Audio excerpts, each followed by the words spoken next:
Okay, I'm sorry that you have to watch this in two separate videos, but let's go ahead and look at our last example. Our last example says a rectangular skylight in an office building is 3 times as long as it is wide. Write and simplify an expression for the perimeter of this skylight in terms of W. Okay, so in order to solve this, first of all, I have to know what perimeter is. So over here, I'm just going to make myself a note. Perimeter is adding all 4 sides. It's actually all the sides. In this case, 4, because we're talking about a rectangle. So add all the sides up. That's how you find the perimeter. It says I have a rectangular skylight. So here is my rectangular skylight. It is 3 times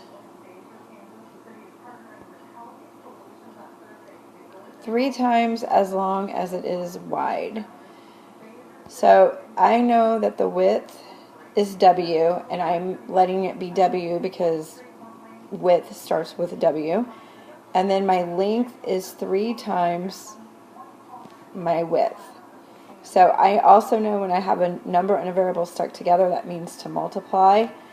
So there are the width and the length of my rectangle.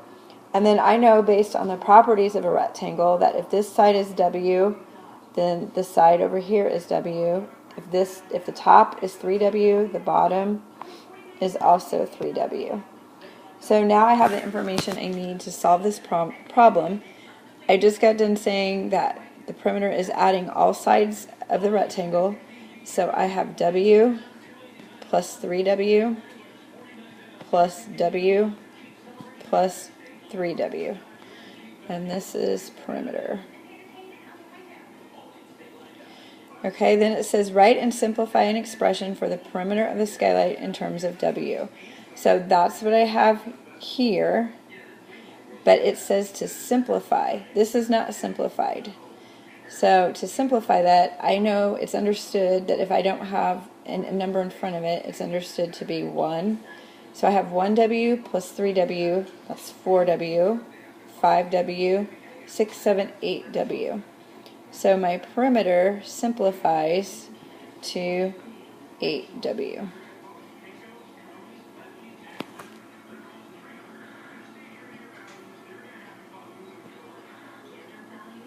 All right, let's look at our last thing that it's asking us to do. The last thing is it says to write an algorithm, and this algorithm is for combining like terms.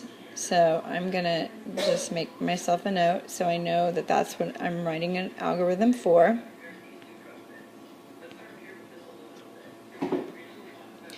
And in order to write my algorithm, I go back and I think about what have I done. So the first thing that I do, I find what matches based on variables.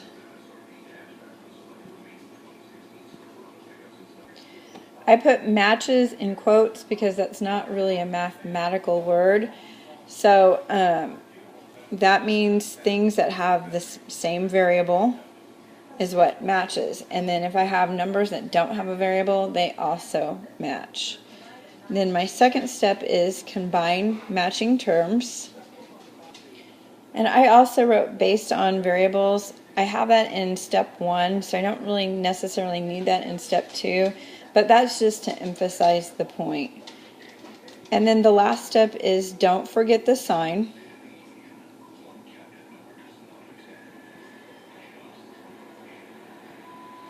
And that's just a reminder to me that the sign to the left is part of that term. So this is the hardest thing to remember. A minus and a negative are the same thing. And the other thing I've done is just to give myself an example, because sometimes the algorithm is great, but it just makes a whole lot more sense if I have an example. I just made this one up. This is not in your notes. So I have 5x plus 2 minus 4x minus 7. And we're going to simplify that by combining like terms. So when I look at my algorithm, the first thing that I'm going to do is find what matches based on variables. So I have 5x and I have minus 4x. Notice how I've included that in my is part of my term. Then I have plus 2x and minus 7. And those terms match because they don't have any kind of variable attached to them.